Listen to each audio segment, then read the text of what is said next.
오늘 우리에게 주신 하나님 말씀은 사도행전 10장 34절에서 48절입니다. 신약성경 204쪽입니다. 하나님의 말씀을 교독하겠습니다. 제가 먼저 34절 읽겠습니다. 베드로가 입을 열어 말하되 내가 참으로 하나님은 사람의 외모를 보지 아니하시고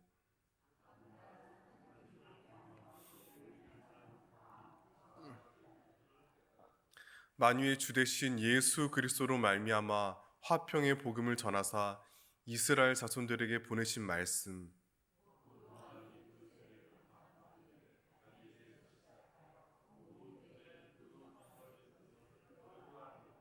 하나님이 나사렛 예수에게 성령과 능력을 기름 붓듯 하셨음에 그가 두루 다니시며 선한 일을 행하시고 마귀에게 눌린 모든 사람을 고치셨으니 이는 하나님이 함께 하셨습니다.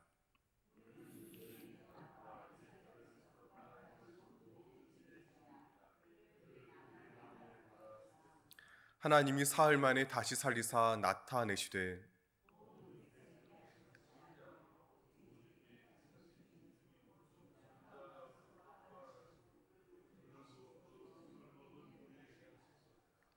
우리에게 명하사 백성에게 전도하되 하나님이 살아있는 자와 죽은 자의 재판장으로 정하신 자가 곧 이 사람인 것을 증언하게 하셨고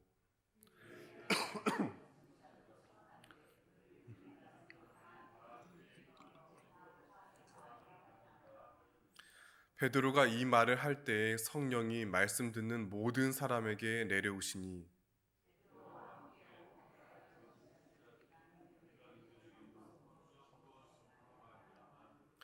이는 방언을 말하며 하나님 높임을 들음이러라.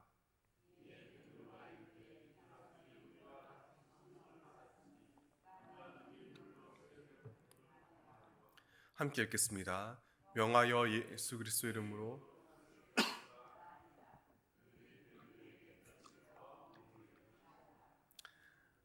아멘. 폭우가 쏟아지는 궂은 날씨에도 불구하고 하나님께 나아가기 위해 기도의 자리를 모신 성도님들을 환영하고 축복합니다. 사도행전 10장은 예수 그리스도의 복음이 온 유대교의 울타리를 뛰어넘어 온 세계를 향하는데 결정적인 기여를 한 만남을 우리에게 소개합니다. 바로 로마 장교 고넬료와 사도 베드로입니다. 하나님은 서로 전혀 알지 못했던 두 사람에게 각각 신비로운 방식으로 다가오셔서 그 둘을 만나게 하셨습니다. 오늘 읽은 본문은 이러한 만남을 통해 베드로가 깨달은 진리를 결론적으로 요약합니다. 34절, 35절 다 함께 읽겠습니다. 베드로가 입을 열어 말하되 내가 참으로 하나님을 경외하며 의를 행하는 사람은 다 받으시는 줄 깨달았도다. 여기서 하나님은 사람의 외모를 보지 아니하신다 해당하는 신약 원문은 하나님은 사람을 부분적으로 보지 않으신다라고 직역할 수 있습니다. 이때 사람의 외모 혹은 부분은 직접적으로는 민족을 가리킵니다. 이스라엘 사람들은 오랫동안 아브라함의 혈통을 타고난 자신들만이 하나님께 구원받았다고 믿었습니다. 이러한 신념이 그들 신앙의 핵심이자 전부였습니다. 따라서 하나님께서 사람을 부분적으로 보지 않으신다라는 베드로의 성찰은 우리에게 너무나 큰 깨달음을 안겨줍니다. 인간이 보기에 전부로 여기는 것이 실상 얼마나 협소한 것인지를 알게 해줍니다. 따라서 우리는 모든 아집과 오만을 내려놓고 온 우주와 진리의 참된 전부이신 주님을 더욱 믿고 의지해야 합니다. 이럴 때 베드로는 고넬료와 신비로운 만남을 통해 하나님의 구원에 대해 보다 폭넓게 이해하였습니다. 그 깨달음을 가지고 고넬료의 가족과 그의 친구들에게 본격적으로 복음을 전합니다. 그 내용이 바로 본문 37절에서 43절입니다. 이 7절은 사도행전을 지은 누가가 쓴 누가복음의 요약으로 볼 수 있습니다. 여기에 예수님의 복음이 선명하고 구체적으로 잘 정리되어 있습니다. 동시에 이 말씀은 고넬료와 마찬가지로 이방인인 우리가 거듭 귀 기울여야 할 복음의 핵심을 알려줍니다. 오늘 시간 되시면 다시 한번 차근히 7절을 읽어보시기를 권합니다. 우리 먼저 37절과 38절 제가 읽어드리겠습니다. 곧 요한이 그 세례를 반포한 후에 갈릴리에서 시작하여 온 유대에 두루 전파된 그것을 너희도 알거니와 하나님이 나사렛 예수에게 성령과 능력을 기름 붓듯 하셨음에 그가 두루 다니시며 선한 일을 행하시고 마귀에게 눌린 모든 사람을 고치셨으니 이는 하나님이 함께 하셨음이라. 베드로는 먼저 세례자 요한의 활동을 소개합니다. 그런 다음 예수님의 사역을 정리하였습니다. 예수님은 하나님께서 부어주신 성령과 능력을 바탕으로 선한 일을 하셨습니다. 이때 그 선한 일이 무엇일까요? 바로 마귀에게 눌린 모든 사람을 위한 치유입니다. 주님은 유대인이나 남자나 부자나 권력자만을 위해 혹은 당신과 친하고 도움되는 사람들만을 위해 고치지 않으셨습니다. 모든 억압으로부터 모든 사람을 살리셨습니다.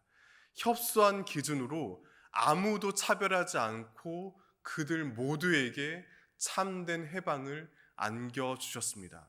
이어서 39절에서 41절 다 함께 읽겠습니다. 우리는 유대인의 땅과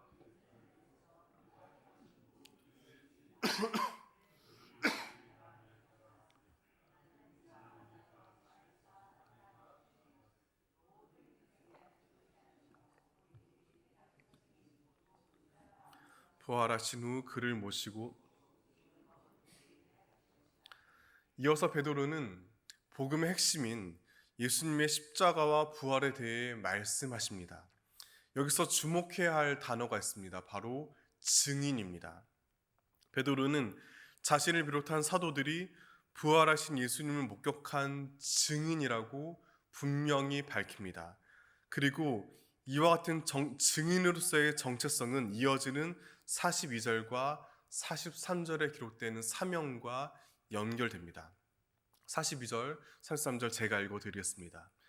우리에게 명하사 백성에게 전도하되 하나님이 살아있는 자와 죽은 자의 재판장으로 정하신 자가 곧 이 사람인 것을 증언하게 하셨고 그에 대하여 모든 선지자도 증언하되 그를 믿는 사람들이 다 그의 이름을 힘입어 죄 사함을 얻는다 하였느니라.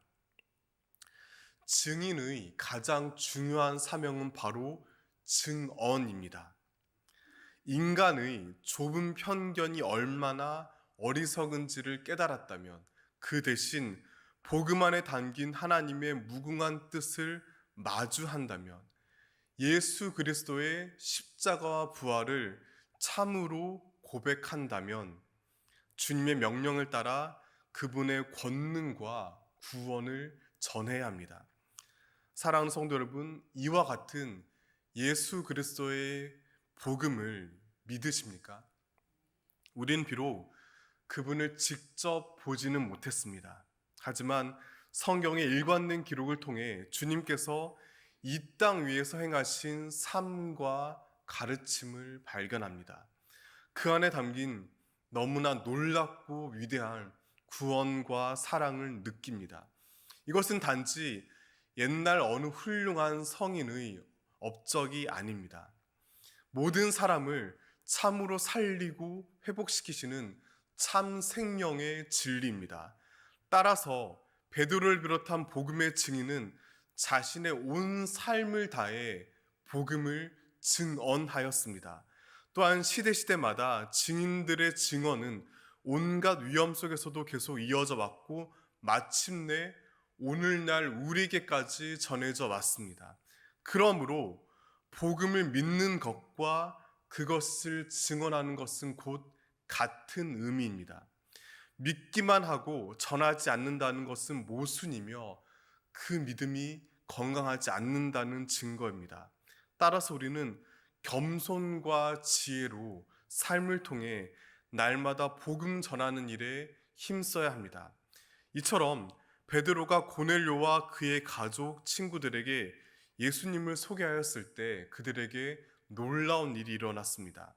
44절과 45절 함께 읽겠습니다.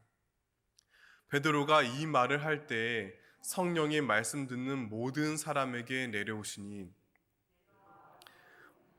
선지자들이 베드로부터 복음을 전해받은 모든 사람에게 예수님의 권능의 근거가 되는 성령님께서 임재하셨습니다. 사도행전 2장에 기록된 모순절 사건이 여기서 반복됩니다. 이 자리에 모인 사람들 대부분은 로마 출신 혹은 로마 문화권 소속입니다. 그런 그들이 유대 사람인 베드로와 그 무리가 알아들을 수 있는 외국어로 말하기 시작했습니다. 그 이방 언어로 하나님을 높이는 아름다운 장면이 펼쳐졌습니다. 이러한 장면은 구원이 분명 유대인의 혈통을 넘어선다는 진리를 보여줍니다. 그 전까지 절대로 그럴 리 없다고 믿었던 고넬료와 같은 이방인들에게도 주님이 뻗으시는 능력의 손길이 제한 없이 미친다는 사실을 명확하게 알려주었습니다. 따라서 베드로는 감격하며 그들을 교회 공동체로 받아들이는 세례를 베풀었습니다. 우리는 이러한 장면을 통해 성령 충만의 진정한 의미를 깨닫게 됩니다. 하나님의 거룩한 영이신 성령님을 내면 가득히 모시는 성령 충만은 모든 그리스도인이 간절히 구하고 사모해야 할 일입니다. 문제는 그러한 성령 충만에 대한 오해입니다. 그것은 굉장히 신비롭고 특별한 체험을 가리키지 않습니다. 성령 충만은 본질적으로 온갖 경계를 넘어서는 용기를 의미합니다. 오늘 함께 읽은 본문이 중요한 근거입니다. 성령께서 인간이 오랫동안 사로잡혔던 모든 편견과 고정관념과 차별과 멸시를 무너뜨리고 참된 성령의 공동체를 섬김의 교회를 이루어 가십니다. 따라서 우리가 그러한 성령의 충만한 임재를 구한다면 마땅히 다른 사람을 외적인 조건으로 평가하는 어리석음에서 벗어나야 합니다. 학벌과 주거 환경과 연봉 등의 유치한 기준이 아닌 하나님의 형상으로 지음받은 존재 그 자체의 아름다움을 바라보아야 합니다. 그리스도의 사랑으로 품고 섬기는 것이야말로 성경이 말하는 진정한 기름 부으심입니다. 그러므로 이러한 성령님의 임재 가운데 생겨난 교회 공동체는 세례를 통해 믿음을 함께 고백하고 이 세상과 전혀 다른 포용과 나눔을 꾸준히 실천해야 합니다. 교회됨은 규모나 크기에 달려있지 않습니다. 그 교회 안에 얼마나 힘있고 유명한 사람들이 모이는지에 달려있지 않습니다. 참된 교회는 아무리 소득이 달라도 아무리 살아온 환경과 여건이 다르다 할지라도 서로 주저없이 하나 되어 한 몸을 이루며 화합하는 결단에 달려 있습니다. 부디 우리 승리교회가 지금껏 그러했듯이 참으로 더욱 성령 충만한 교회 공동체가 되기를 원합니다. 이를 위해 하나님의 눈길을 닮아가며 다른 누군가의 부분이 아닌 전체를 바라보기를 소망합니다. 그리하여 예수 그리스도의 십자가와 부활의 복음을 더욱 온전히 이해하고 전하는 증인으로 살아가는 저와 여러분 되시기를 진심으로 바라며 축원합니다. 기도하시겠습니다. 만유의 주 하나님, 예수 그리스도의 복음은 사람들이 움켜쥐는 일부분을 넘어 온 우주를 덮는 전체를 향하고 있음을 말씀을 통해 거듭 발견합니다. 하나님의 드넓은 뜻 앞에 날마다 겸손히 나아가게 하여 주시옵소서. 복음을 들은 증인으로서 마땅히 증언하는 복음 전도의 사명을 다짐합니다. 또한 인간의 어리석고 편협한 기준을 넘어서는 주님의 놀라운 사랑을 누리고 전하는 참된 성령 충만을 이루며 살아가게 하여 주시옵소서. 이제는 땅의 경계를 넘어 하늘의 복음을 이루시는 주 예수 그리스도께서 주시는 은혜와 아버지 하나님 베푸시는 사랑과 성령님이 이루시는 사귐이 하나님의 드넓은 마음을 품고 부분을 넘어서는 복음을 전하며 살아가길 다짐하는 이 자리에 모인 온 성도와 가족과 삶의 자리 가운데 영원히 함께 하시기를 축원합니다. 아멘.